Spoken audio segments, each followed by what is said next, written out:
بسم اللہ الرحمن الرحیم۔ السلام علیکم ورحمۃ اللہ وبرکاتہ۔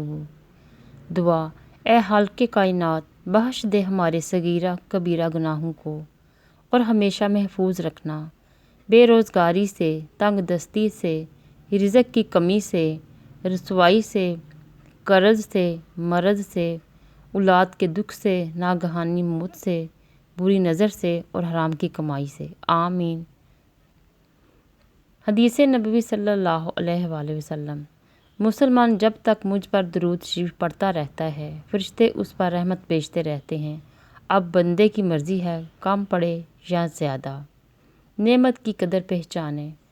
رسول اللہ صلی اللہ علیہ وآلہ وسلم نے فرمایا، قیامت کے دن سب سے پہلے جس نعمت کا سوال ہوگا وہ یہ کہ اس سے کہا جائے گا، کیا ہم نے تمہیں صحت مند جسم نہیں دیا تھا اور تمہیں ٹھنڈے پانی سے سراب نہیں کیا تھا؟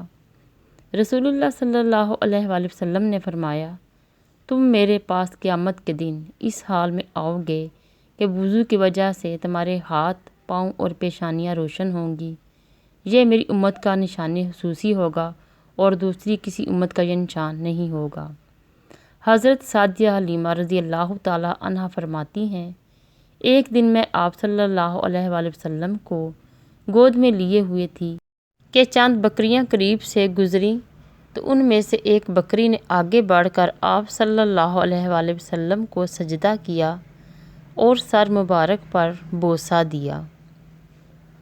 شوہر کا کفر۔ نبی کریم صلی اللہ علیہ وآلہ وسلم نے فرمایا، ایک مرتبہ مجھے دوزخ دکھلائی گئی تو میں نے وہاں رہنے والوں میں سے خواتین کی کثرت دیکھی۔ وجہ یہ ہے کہ وہ کفر کرتی ہیں۔ عرض کیا گیا، کیا اللہ تعالیٰ کا کفر کرتی ہیں؟ تو آپ صلی اللہ علیہ وآلہ وسلم نے فرمایا کہ شوہر کا کفر کرتی ہیں اور احسان نہیں مانتی۔ اے شخص، اگر تو کسی عورت کے ساتھ ایک زمانہ دراز تک احسان کرتا رہے، اس کے بعد وہ کوئی اس کے خلاف جو بات تجھ سے دیکھ لے تو فوراً کہہ دے گی کہ میں نے تجھ سے کبھی آرام نہیں پایا۔ میاں بیوی کا رشتہ۔ میاں بیوی کا ملنا نصیب سے ہے اور دونوں کا بسنا برداشت اور قربانی سے ہے۔ دونوں میں اکیلا جتنی بڑی قربانی دے اور جتنا مرضی برداشت کر لے، گھر نہیں چل سکتا۔ گھر اسی وقت چلتا ہے جب دونوں اپنے اپنے حصے کا برداشت کریں اور اپنی اپنی خواہشات کی قربانی کریں۔ اللہ نگہبان۔